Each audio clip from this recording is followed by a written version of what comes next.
The Mafia boss noticed the Black Maid avoiding his touch, until the candle blew out and brought them close. Hello everyone. Before we begin today's story, I have a small favor to ask. Please hit subscribe and turn on the notification bell so you never miss our channel's new videos. It's quick, free, and the best way to support us in bringing you more dramatic stories. Your support means the world to us. Where are you watching from? Drop your city or country in the comments below. Thank you very much. Now, back to Victor Hale. He had ruled rooms larger than basketball courts and negotiated deals that moved millions of dollars without raising his voice. Yet it was a detail no one else noticed that unsettled him that evening. Something so small it barely registered as an action at all. Naomi Brooks, the quiet maid assigned to the West Wing, always stepped back half a foot when he approached. Not a flinch, not fear, not the clumsy retreat of someone startled, but a precise adjustment, measured to the inch, as if she had marked the distance in her mind and refused to cross it. Victor noticed patterns for a living, and this was a pattern. In the glow of the dining room lamps, polished oak and soft shadows stretching across the floor, Naomi moved with practiced efficiency, her posture calm, her eyes focused just past him rather than on him, as though he were a piece of furniture that might shift if acknowledged directly. When he reached for a glass of water, her hand withdrew before their fingers could come within an inch of each other, the space between them clean and intentional. He had seen fear before, plenty of it, the kind that made people sweat through tailored shirts or stumble over simple words. But this was different, controlled, deliberate, almost disciplined. Victor found himself watching the way she navigated the room, how she placed plates exactly 2 inches from the table's edge, how she waited a respectful 6 feet away once her task was finished, how she kept that distance even when there was no one else around to see it. The house was quiet, the kind of silence money buys, thick carpets absorbing sound, distant clocks ticking somewhere behind closed doors. Outside, the wind pressed gently against the tall windows, carrying the smell of rain. And city lights. Naomi's calm presence filled the space without demanding attention, and that, too, was unusual. Victor told himself it meant nothing, that staff came and went, that boundaries were normal, yet his gaze followed her movements against his will. Each time he stood, she adjusted. Each time he turned, she anticipated, never colliding, never brushing past, never allowing chance to decide the distance between them. He wondered when she had learned to move like that, to protect herself not with words but with inches, with silence, with restraint. The thought lingered longer than it should have, settling into the back of his mind as the evening stretched on and the last light in the room came not from overhead fixtures but from a single candle on the table, its flame steady, unaware that it was about to change the balance of everything. Victor Hale did not ask questions when patterns emerged. He waited to see what they revealed. The following evening unfolded with the same quiet precision as the one before, the mansion settling into its nocturnal rhythm as lights dimmed and the city beyond the windows softened into distant movement. Naomi Brooks returned to her duties with the same measured calm, her uniform pressed, her steps nearly soundless against the hardwood floors. Victor observed from a leather chair near the dining area, a position chosen out of habit rather than intention, yet it placed him directly in her path as she moved between the sideboard and the table.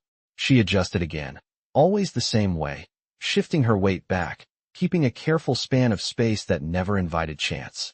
The distance was subtle, perhaps 18 inches, perhaps less, but it was consistent, and consistency was something Victor understood. He tested nothing, said nothing, merely rose once to retrieve a document from the credenza, watching as Naomi anticipated his movement and stepped aside before he reached her. There was no apology exchanged, no acknowledgement, only a smooth avoidance that left the air between them undisturbed. It struck him then that her restraint was not reactive but practiced, something learned over time, like a language spoken fluently without thought. Naomi's focus never wavered. Her eyes stayed level, her expression composed, but beneath that calm was an alertness Victor recognized from people who survived by noticing details others missed.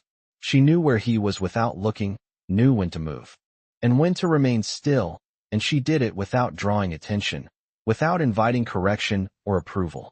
As the minutes passed, Victor felt an unfamiliar tension settle in his chest, Not anger, not irritation, but curiosity sharpened by respect he had not consciously granted.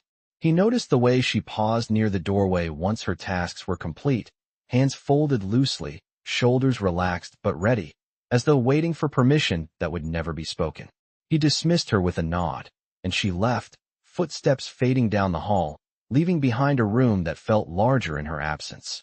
Alone, Victor stared at the empty space she had occupied moments before, considering how easily people filled rooms with noise, with demands, with presence.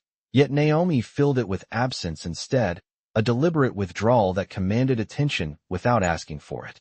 He realized then that he was not unsettled by her avoidance because it denied him authority, but because it revealed something he rarely encountered, a boundary drawn quietly and held without negotiation. In a world where most people leaned in, eager to please or afraid to offend, Naomi Brooks had chosen distance, not as defiance, but as self-possession. The thought lingered as he extinguished the overhead lights and left the dining area lit only by the soft glow of a single candle, unaware that the space between them, so carefully maintained, was already narrowing in ways neither of them could fully anticipate. By the third evening, Victor Hale no longer pretended that his attention was incidental. The house followed its usual schedule, temperature set at 72 degrees, lights dimmed to their evening levels, the outside world reduced to muted traffic and distant sirens far below the hill. But his awareness stayed fixed on Naomi Brooks as she entered the room carrying a folded linen cloth. She moved as she always did, efficient and quiet. Yet something subtle shifted when she realized he was standing rather than seated. Her pace slowed by a fraction of a second, barely noticeable, but enough for Victor to register it.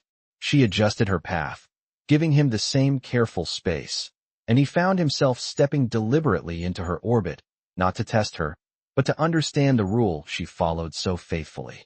When he reached for a book on the side table, she paused, waiting, eyes lowered but alert, measuring his movement with practiced precision.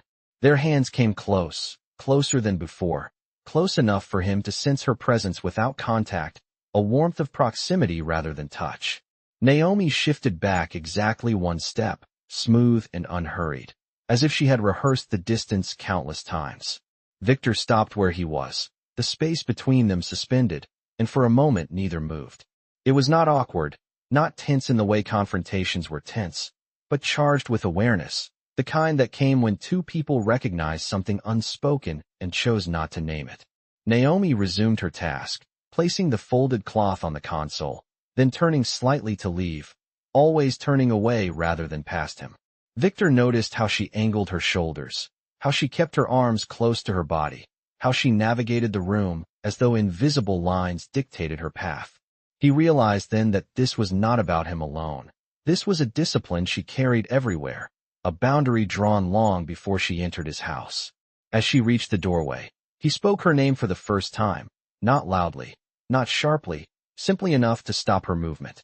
Naomi paused, still facing away, posture straight, waiting. Victor did not ask her to turn around. He did not step closer. He only said that dinner would be later than usual and that she could finish her duties when ready.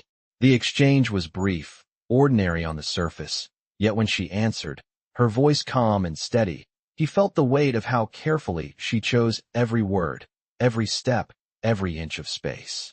When she left, the room felt altered again, as if her restraint had left an imprint behind.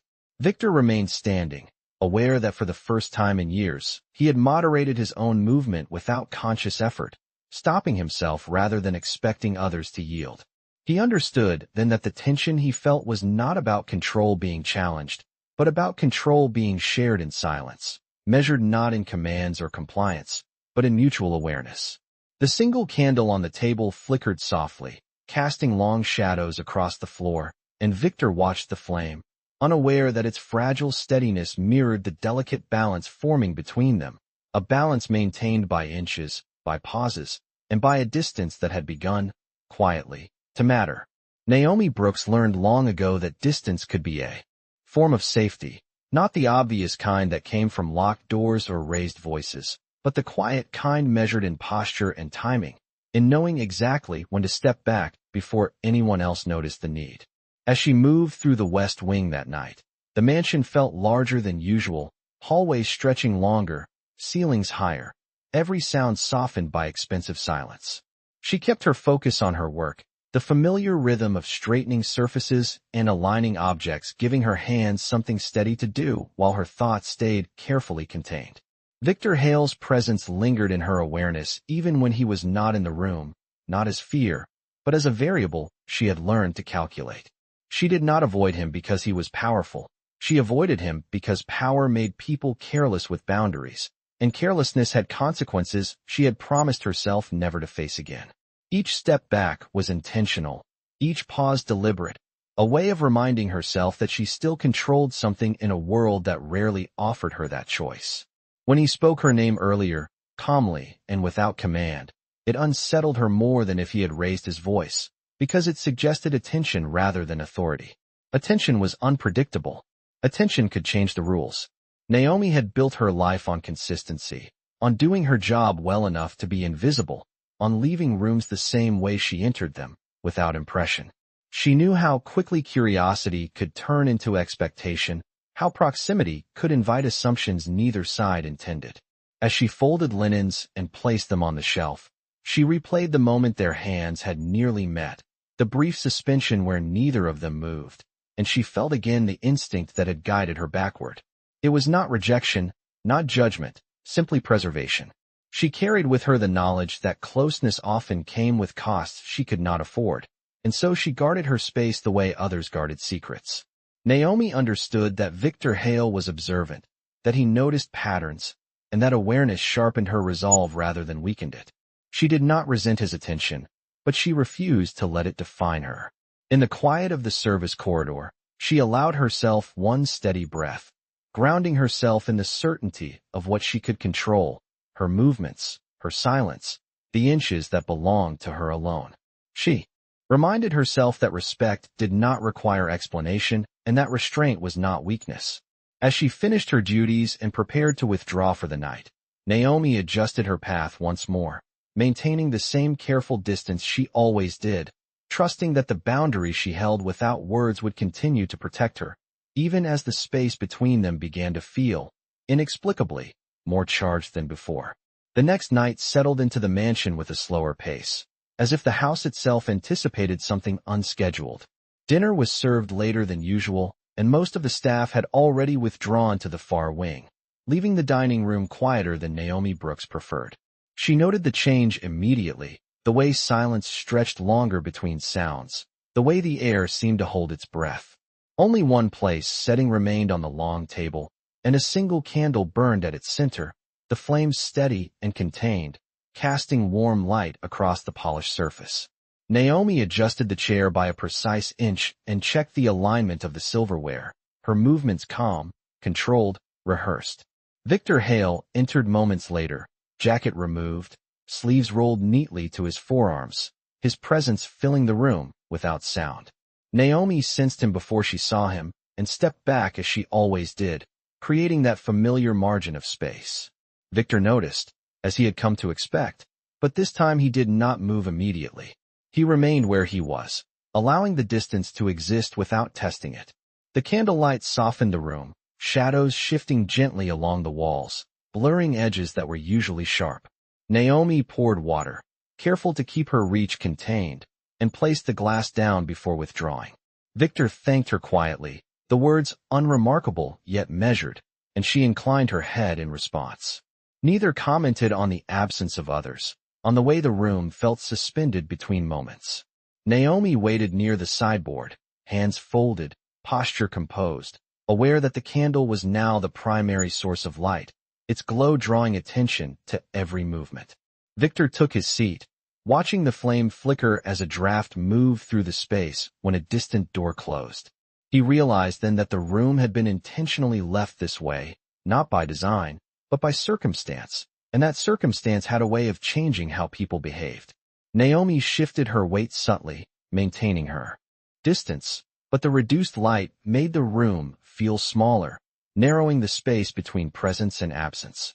Victor stood to retrieve a document from the table behind her, and Naomi adjusted automatically, stepping aside, her back angled away, preserving that careful boundary.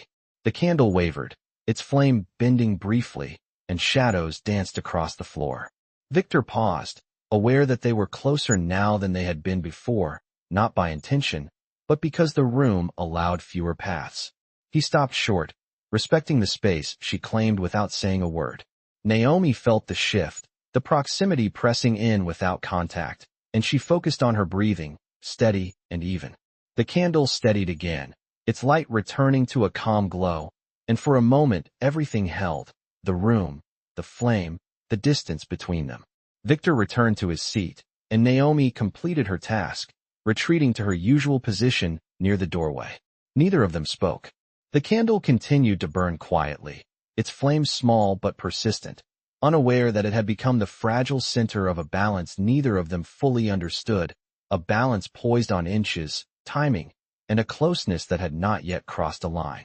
The change came without warning, quiet and ordinary, the kind of moment no one would mark if they were not already paying attention.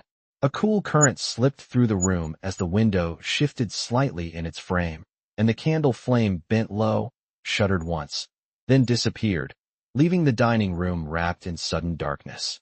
Naomi Brooks froze, instinct guiding her before thought could catch up, her senses recalibrating as the familiar shapes dissolved into shadow.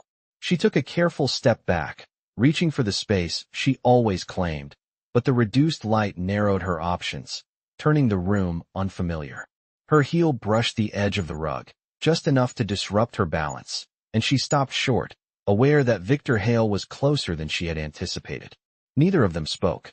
The absence of light changed everything, not dramatically, not violently, but subtly, stripping the room down to breath and awareness.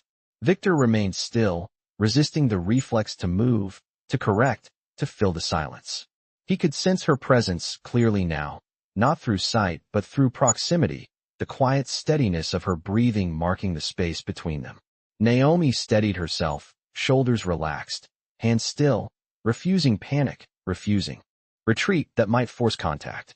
The darkness held them in place, neither advancing, neither yielding, the careful balance she had maintained now suspended by circumstance rather than choice. Victor realized in that moment that power meant nothing here, that authority dissolved when sight was removed, leaving only two people sharing the same air. He did not reach out. He did not speak her name. He waited. Naomi felt the restraint in his stillness, recognized it instantly, and the recognition surprised her more than the darkness itself. She had prepared herself for many reactions over the years, for impatience, for intrusion, for careless closeness, but not for restraint freely given. Slowly, deliberately, she shifted her weight back to solid footing, reclaiming her balance without touching him. The silence stretched, not uncomfortable, but charged with awareness, each second expanding the space between intention and action. Victor exhaled quietly, the sound barely audible, and Naomi registered it, a reminder that he was there, choosing stillness. After a moment, Victor stepped back first, a small movement, controlled and clear, creating room where the darkness had compressed it.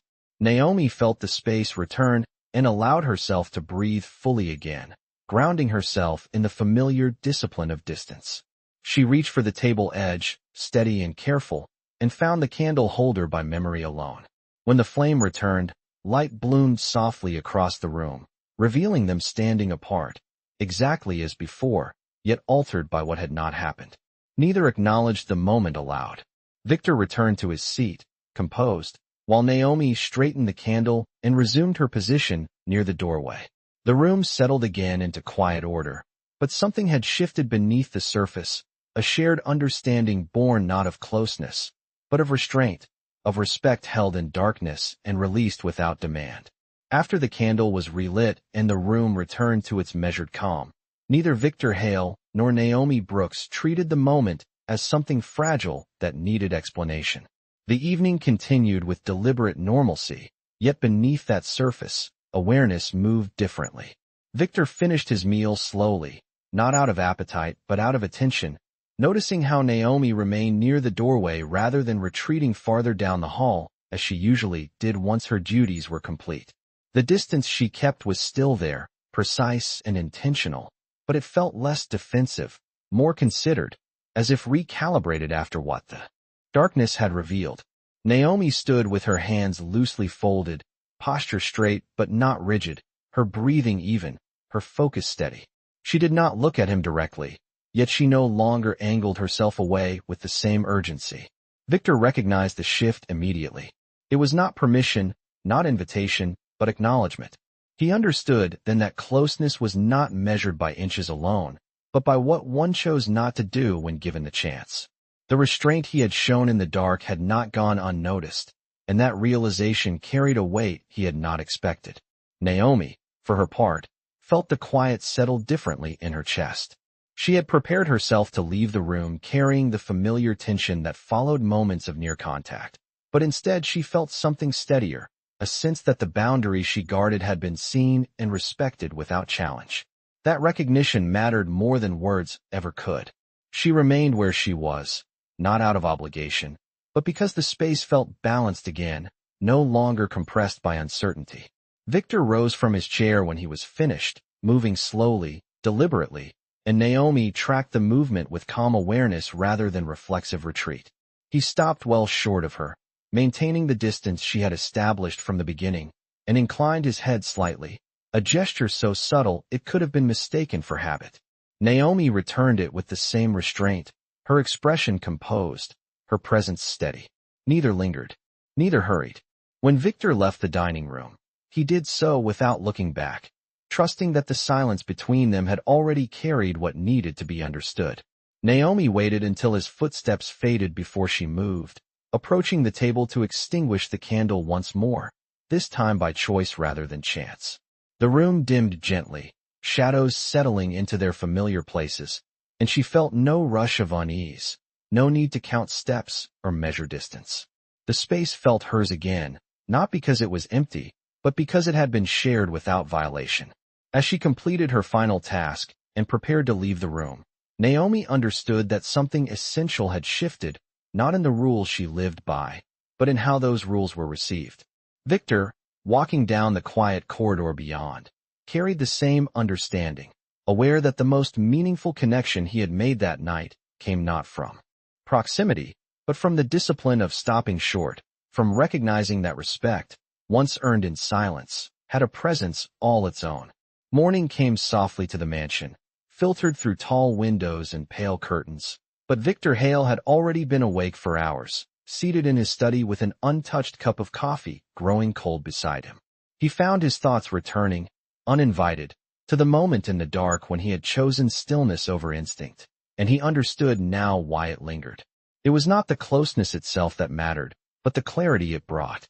For the first time in years, he saw the dynamic clearly, not as an imbalance of power, but as a boundary drawn with intention.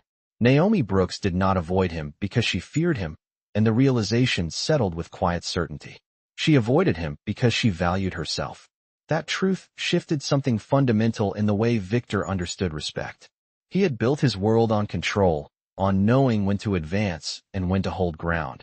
Yet Naomi had shown him another form of strength, one that required no assertion, only consistency. Later that afternoon, when he passed through the West Wing on his way to a meeting, he saw her at work near the windows, aligning a row of books with careful precision. She sensed his presence and paused, turning slightly, maintaining that familiar distance without tension. Victor stopped as well, not out of calculation, but out of recognition. The space between them felt balanced, not charged, not strained, simply held. He nodded once in acknowledgement, not as an employer checking on a task, but as a man recognizing another person's discipline. Naomi returned the nod, her expression calm, her posture steady, and in that brief exchange, Victor understood that the restraint he had offered had changed how she perceived him, just as her restraint had changed him. There was no conversation, no need for one. The understanding existed without language. Naomi returned to her work, unhurried, confident that her boundary would remain intact, and Victor continued down the hall, carrying with him a rare sense of alignment. He realized that authority did not diminish when it honored limits. It sharpened. That evening, when the dining room was prepared once more, the candle was placed as usual, its flames steady and bright. Naomi moved through the space with the same care she always had, Yet Victor noticed that she no longer calculated her steps with quite the same vigilance. The distance remained, but it was no longer defensive. It was simply hers. Victor took his seat and waited, not watching the candle this time, but aware of the room as a whole, of how silence could hold meaning when it was chosen rather than imposed. Naomi completed her duties and paused near the doorway, hands folded, posture composed, and Victor inclined his head again, a gesture of respect repeated, not as habit, but as intention. When she left, the room did not feel empty. It felt settled. Victor understood then that the most significant shift had already occurred, not in proximity, but in perception. He had learned that dignity did not announce itself, and that sometimes the most powerful act in any room was the decision to step back and let another person remain whole. The candle continued to burn quietly, illuminating a space where nothing needed to be taken, only recognized. The days that followed returned to their usual rhythm, yet the mansion felt subtly altered, as though its walls had learned something they chose not to announce. Victor Hale moved through his routines with the same efficiency, the same precision, but with a quieter awareness guiding each decision. He noticed how rooms responded to silence when it was respected, how people worked more freely when their boundaries were not tested. Naomi Brooks continued her duties with the same discipline she had always shown, her movements measured, her presence calm, but there was a steadiness to her now that required less vigilance. She no longer counted every step with the same urgency, no longer anticipated intrusion where none had been offered. The distance she kept remained, but it felt settled, no longer a shield raised in anticipation, simply a space that belonged to her. Victor observed this change without claiming credit for it, understanding that dignity, once recognized, did not need reinforcement. One evening, as the dining room was prepared for another quiet meal, the candle was lit and placed at the center of the table as usual. Naomi adjusted the setting, ensuring everything aligned just as it should, then stepped back, hands folded, posture composed. Victor entered moments later and paused, taking in the scene with a calm appreciation. He did not wait for her to move aside. He did not test the distance. He remained where he was until she finished, then took his seat, allowing the room to settle naturally. The candle burned steadily, its light warm and contained, illuminating a space where nothing felt unresolved. Naomi stood near the doorway, not because she needed to retreat, but because it was where she chose to be.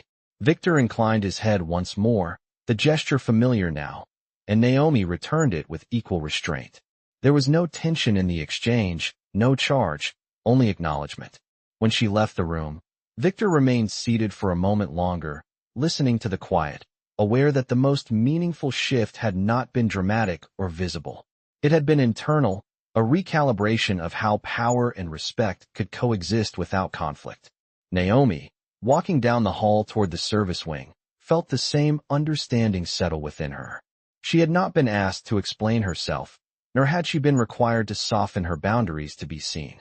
Her restraint had been met with restraint, and in that exchange, something rare had occurred. She knew that whatever paths their lives continued to follow within the mansion, the balance they had reached would remain intact. The candle flickered gently, steady against the still air, and Victor finally rose, extinguishing it with a controlled motion, leaving the room in calm darkness. Nothing needed to be said, nothing needed to be taken, and in that quiet conclusion, both understood that respect, once freely given and freely returned, had a weight no authority could ever replace.